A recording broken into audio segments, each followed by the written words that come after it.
On a freezing winter night in 2025, the bright streets of New York City were alive with movement. People rushed past, bundled in heavy coats, eager to escape the biting cold. But amidst the crowds, one man sat alone on the sidewalk, wrapped in a tattered old blanket. His name was Michael. Once he had been a skilled carpenter, building beautiful things with his hands. But life had taken a cruel turn, and he had lost everything. Now he was just another invisible figure on the streets, ignored by the world. Then something unexpected happened. A sleek black SUV pulled up quietly by the curb.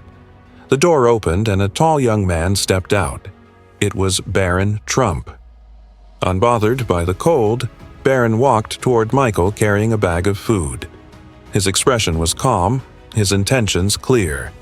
"Sir, you must be freezing. Would you like some hot food?" he asked kindly. Michael blinked in disbelief. It had been years since anyone had spoken to him with such warmth.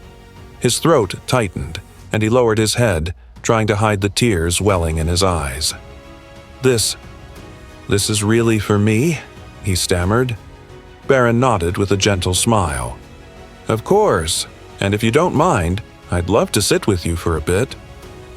Michael hesitated, unsure of what to say. But then, slowly, he nodded. Without a second thought, Barron sat beside him on the cold pavement, handing him a warm sandwich and a cup of coffee.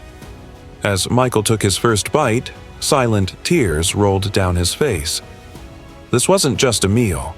It was proof that someone saw him, that he still existed.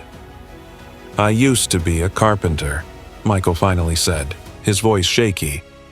"I built things with my hands. But life, sometimes it takes everything from you before you even know what happened." Barron listened intently, never interrupting. "You still can," he said after a moment. "People fall, but that doesn't mean they can't get back up. Maybe all you need is a fresh start." For the first time in years, Michael felt a flicker of hope. This young man didn't pity him. He believed in him. And that belief, coming from a stranger, was worth more than anything. That night, Barron went home and shared Michael's story with his family. His parents, Donald and Melania Trump, were moved by his kindness and willingness to help. But Barron wanted to do more.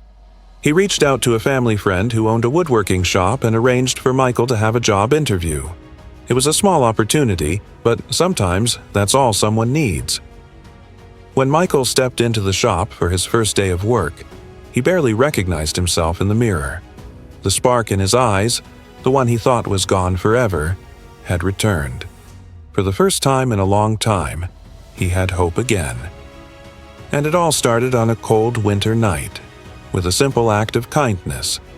Because sometimes, to change a life, you don't need wealth or power. You just need to see someone who's been forgotten,